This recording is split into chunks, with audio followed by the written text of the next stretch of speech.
Welcome to Bible Fiber, where we are encountering the textures and shades of the biblical tapestry. I'm Shelley Neese, president of the Jerusalem Connection, a Christian organization devoted to sharing the story of the people of Israel, both ancient and modern. On October 1st, the first Bible Fiber book launched. It's a 52-week study of the 12 minor prophets, and it's available on Amazon as a paperback and on Kindle, so please check it out.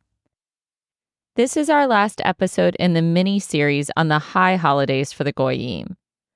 On October 24th and 25th, Jews will mark Simchat Torah and Shemini Atzeret. Simchat Torah is a celebration for the finish of an entire year of Torah study.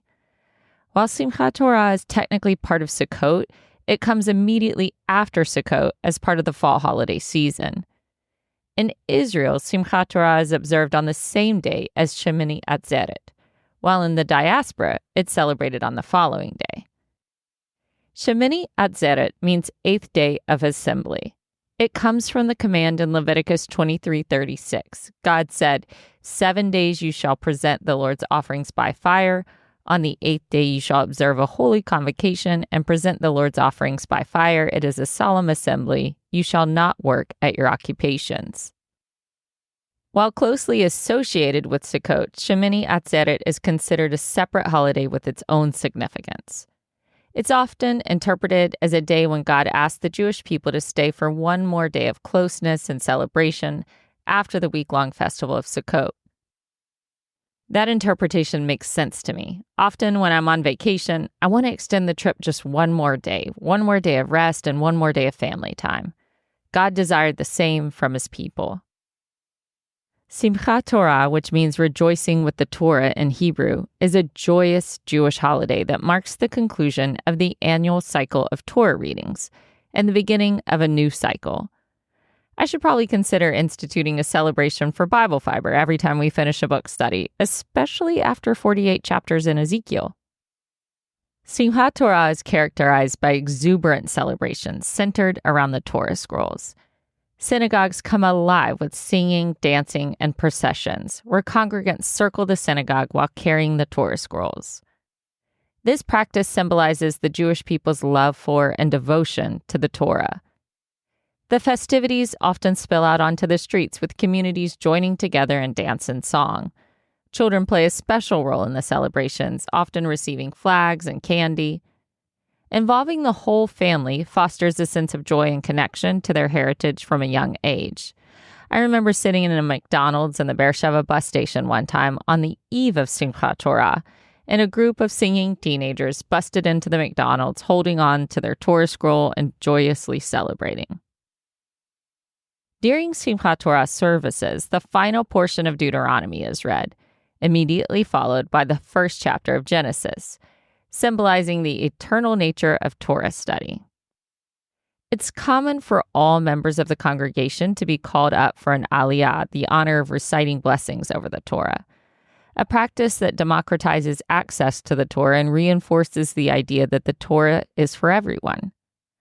Special honors are given to those who read the concluding and opening portions of the Torah. Simchat Torah has become a beloved and integral part of the Jewish holiday cycle. It serves as a festive conclusion to the fall holiday season, and the holiday embodies the Jewish value of finding joy in learning and tradition. And it reinforces the idea that engagement with the Torah is not just an intellectual pursuit, but also a source of celebration and bonding. After all, these are the people of the book. Simchat Torah is not explicitly commanded in the Bible. The holiday grew out of the practice of completing the annual Torah reading cycle, which itself is more of a rabbinic institution. Over time, what began as a simple ritual of finishing and restarting the Torah developed into a full-fledged celebration. According to Jewish tradition, Ezra the reformer and scribe divided the Torah into parashot, weekly portions. The Babylonian Talmud attributes the practice of public Torah readings to Ezra, though it doesn't explicitly mention the division into parashot. Later rabbinic sources more directly credit Ezra with establishing the annual cycle of Torah readings and dividing the text into 54 portions. Recall from our Bible study of Nehemiah 8 that Ezra once called the whole community together for a public reading at the Watergate. The chapter specifically mentions that both men and women, and all who could understand, were present. This inclusivity is noteworthy as it demonstrates a commitment in the post-exilic community in Judah to make the Torah accessible to all members. Ezra the scribe brought out the book of the law of Moses and read it from daybreak until noon, and the people stood listening attentively for hours, showing their deep reverence and desire to hear the words of the Torah. This public reading was not just a recitation, it was accompanied by explanation. The Levites helped the people understand the meaning of what was being read, making the text accessible to everyone present. The mood of the public gathering transitioned from initial sorrow to great joy as the people grasped the meaning of the Torah. The spiritual connection between Ezra's public reading and Simchat Torah is significant. Both emphasize the importance of making the Torah accessible to all members of the community, the joy of engaging with it, and the cyclical nature of Torah study. In this sense, while Simchat Torah as we know it today developed much later, it can be seen as carrying forward the spirit of Ezra's actions and bringing the Torah to the people in a public, joyous, and inclusive manner. Last year in Israel, Simchat Torah and Shemini Atzeret fell on October 7th. Although the holidays had been joyful Jewish celebrations for hundreds of years, 2023 permanently altered the tenor of the holiday. On the morning of October 7th, 2023, Jewish families were gathered to close out the high holiday season. Most families had their festive meal the night before and were sleeping in, exercising off the dinner or cleaning up. In the early morning hours, Hamas militants breached the border fence between Gaza and Israel, infiltrating nearby Israeli communities, military bases, and the Nova Music Festival. They carried out a series of coordinated attacks, including rocket barrages, infiltrations by land, sea, and air, and took many civilians hostage. Hamas purposefully attacked Israel on a day that it knew many soldiers would be home with their families, and Israel would be less alert to oncoming threats. The symbolic nature of attacking on a holiday also added to the psychological impact of the assault.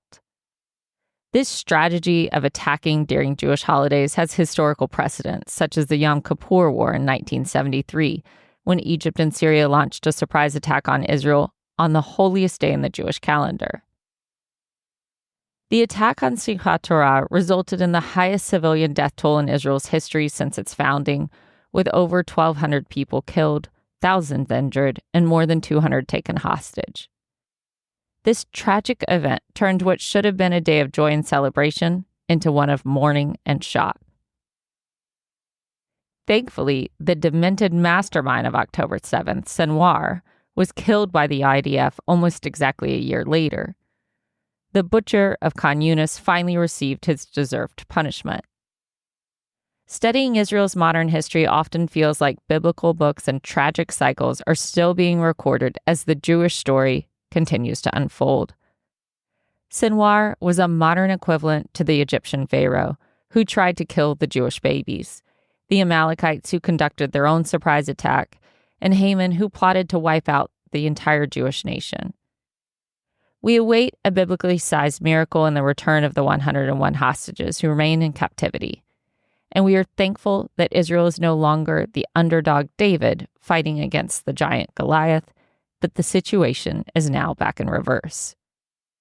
Thank you for listening. Please join us next week as we return to our Ezekiel study. Shabbat Shalom and Am Israel Chai.